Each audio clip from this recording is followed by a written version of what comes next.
অমিত শাহ বলে গিয়েছিলেন আপকি বার 200 পার, বাট বাংলার পরিস্থিতি বুঝিয়ে দিল আপকি বার 200 পার নয়, এবার 200 পার। আমাদের আফসোস যে 2021-এ 221টা এখনো হয়নি। 13 হয়েছে, 30 তারিখ আবার জিতবো, 216 হবে, 219 হবে। আমাদের target 2021, 221, this is our target.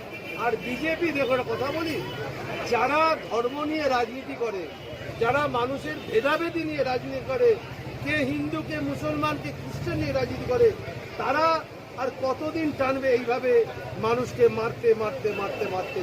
কারণ আমাদের নেতৃত্ব প্রমাণ করে দিচ্ছে 11 থেকে 21 আপনি মেপে দেখুন না, সবকিছু দরজায়। আজকে দুয়ারে সরকার, দুয়ারে রেশন, কন্যাশ্রী, শিক্ষাশ্রী, শুভশ্রী, রেড রোডে ঈদের নামাজ, সেই রেড রোডে দুর্গাপূজা, কার্নিভাল, একমাত্র মমতা বন্দ্যোপাধ্যায়ের পক্ষে সম্ভব।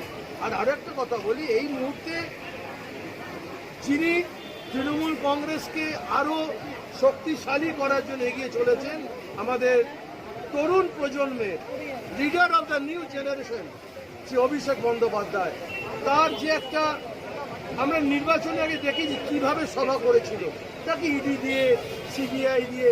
একটা কথা বলি, এইভাবে তো তৃণমূলকে ভাঙা যাবে না, কারণ তৃণমূল কংগ্রেস এতটাই ঐক্যবদ্ধ, বা মমতা বন্দ্যোপাধ্যায় কি অভিষেক বন্দ্যোপাধ্যায়কে শুরু করে আমরা এতটাই ঐক্যবদ্ধ আছি।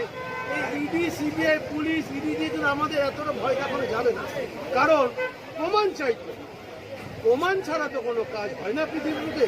তো প্রমাণ করো, আমরা প্রস্তুত আছি। কারণ একটা কথা, কোনো মূল্যে 1 ইঞ্চি জমি আমরা পশ্চিমবঙ্গের বুকে भारतीय जनता पार्टी के दिच्छी ना, देवो ना, दिच्छी ना, देवो ना। अच्छा, बाबुल सुप्रे को आने से क्या फर्क पड़ा आपका? केपी मजबूत होगी? देखिए, ये तो एक भयंकर प्रश्न आपने बोले।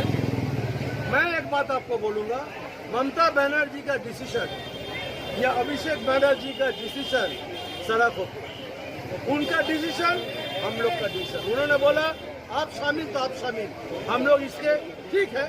वो भी एक पार्टी में थे, वो वहाँ का मंत्री था, वहाँ का एमपी थे, अभी भी फिलहाल आसनसोल का एमपी भी है। हम लोग का हो अच्छा ही हुआ, खराब कुछ नहीं हुआ। लेकिन आगे का दिन देखा जाएगा, माने आगे देखो फिर होता है क्या। মানে যখন থেকে আমাদের মহামাটি সরকার হয়েছে 11 সাল থেকে, তারও 1 বছর আগে থেকে আমরা দিদির এই প্রোগ্রামটা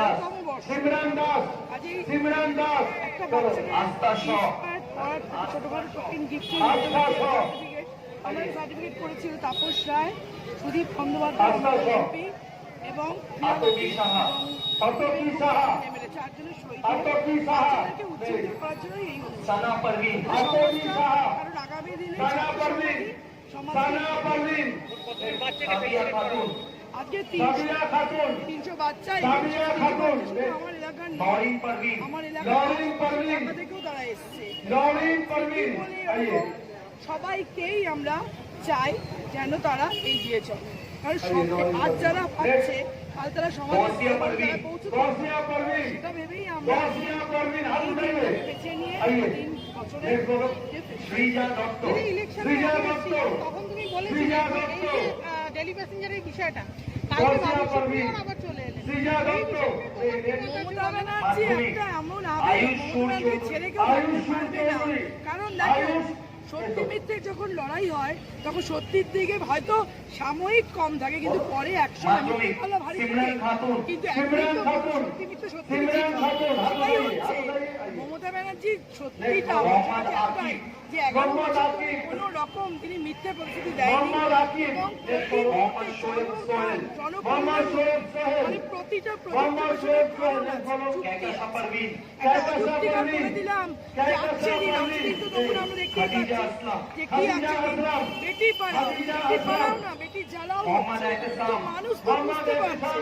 আজকে বাবুল সুপ্রিয়, আমরা গত 24 তারিখে যখন চেষ্টা করেছিলাম শিল্পীর কিন্তু শিল্পী হয়, তার কিন্তু উচিত নয় যে শিল্পীর কিন্তু রং হয় না। দিদি চর্চা এসে আমাদের তো দল